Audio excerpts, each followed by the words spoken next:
News আওয়ারে নিচ্ছে একটা বিরতি, ফিরে এসে আরো থাকছে। আগাম বন্যা থেকে হাওড় অঞ্চলের ফসল রক্ষায় নতুন করে বাঁধ নির্মাণের দ্বিগুণ অর্থ বরাদ্দ। অনেক জায়গায় এখনো শুরুই হয়নি কাজ। আগাম বন্যা থেকে হাওড় অঞ্চলের ফসল রক্ষায় নতুন করে বাঁধ নির্মাণে সরকার দ্বিগুণ অর্থ বরাদ্দ দিলেও এখনো অনেক জায়গায় শুরুই হয়নি কাজ।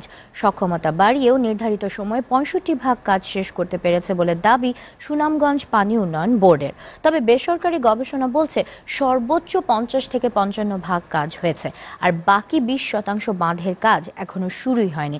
এ কারণে গেলবারের ক্ষতি কাটিয়ে কৃষকরা এবার ফসল ঘরে তোলার স্বপ্ন বুনলেও তা পূরণ না হওয়ার আশঙ্কা কৃষকদের। আব্দুল আলিম শাহর ধারাবাহিক প্রতিবেদনে আজ দেখুন প্রথমটি। ক্যামেরায় ছিলেন শ্যামানন্দ শ্যামল। গত মৌসুমে পাহাড়ি ঢল আর বন্যার পানিতে বাঁধ ভেঙে হাওরের ফসল ডুবিতে লক্ষ্যমাত্রার সিকিভাগও ঘরে তুলতে পারেননি কৃষকরা।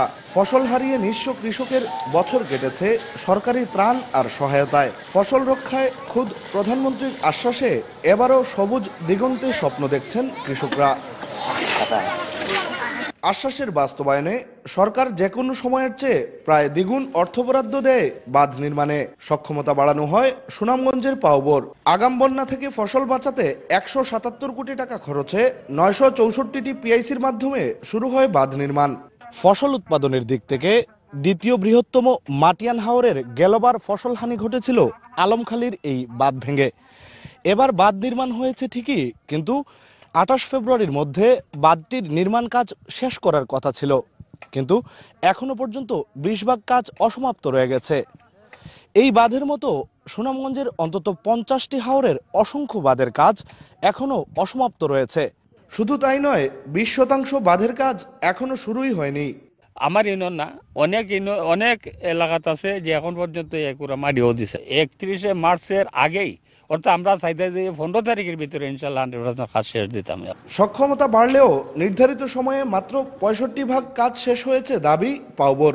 এক মাসের ভিতরে যদি ১৫০০ কিলোমিটার বাদ কাজ বাস্তবায়ন করতে বলেন, সেটা হবে একটা অবাস্তব একটা বিষয়। সেই অবাস্তব বিষয়টার 65% আপনি অ্যাচিভ করে ফেলছেন। সেটা আপনাকে নতুন ডাইমেনশন এখানে নিয়ে আপনাকে হিসাবে এটাকে ইনক্লুড করতে হবে। তবে বেসরকারি গবেষণা বলছে নির্ধারিত সময়ে সর্বোচ্চ ৫০ থেকে ৫৫% কাজ হয়েছে।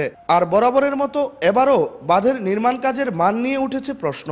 বাঁধের গুড়া থেকে তুলে আবার বাঁধে দেওয়া হচ্ছে, বাঁধের গুড়াও নরম হচ্ছে এবং বাঁধ এটা টেকসই হবে না এবং যে কোনো মুহূর্তে বাঁধ ধসে যাবে। অতি সত্বর আমরা চাই যেন আগামী এক সপ্তাহের মধ্যে যদি সব হাওরের সব বাঁধের কাজ শেষ না হয়, আমরা হাওরবাসীকে নিয়ে দুর্বার আন্দোলন গড়ে তুলব। এ অবস্থায় আসছে মৌসুমেও আগাম বন্যায় ক্ষয়ক্ষতির আশঙ্কা থেকেই যাচ্ছে হাওরের কৃষকদের। নির্ধারিত সময়ের মধ্যে বাঁধ নির্মাণ কাজ শেষ করার কথা থাকলেও এখনো পর্যন্ত সুনামগঞ্জের অন্তত ৫০টি হাওরে এমন ফসল রক্ষা বাঁধ নির্মাণ কাজ শেষ হতে বাকি রয়েছে আরও ৩৫%। প্রত্যেকবারের মতো এবারও বাঁধ নির্মাণ কাজ সময় বাড়ানোর আবেদনের বেড়াজালে পড়েছে। আব্দুল আলিম শাহ, এসএ টিভি, মাটিয়ান হাওর, সুনামগঞ্জ।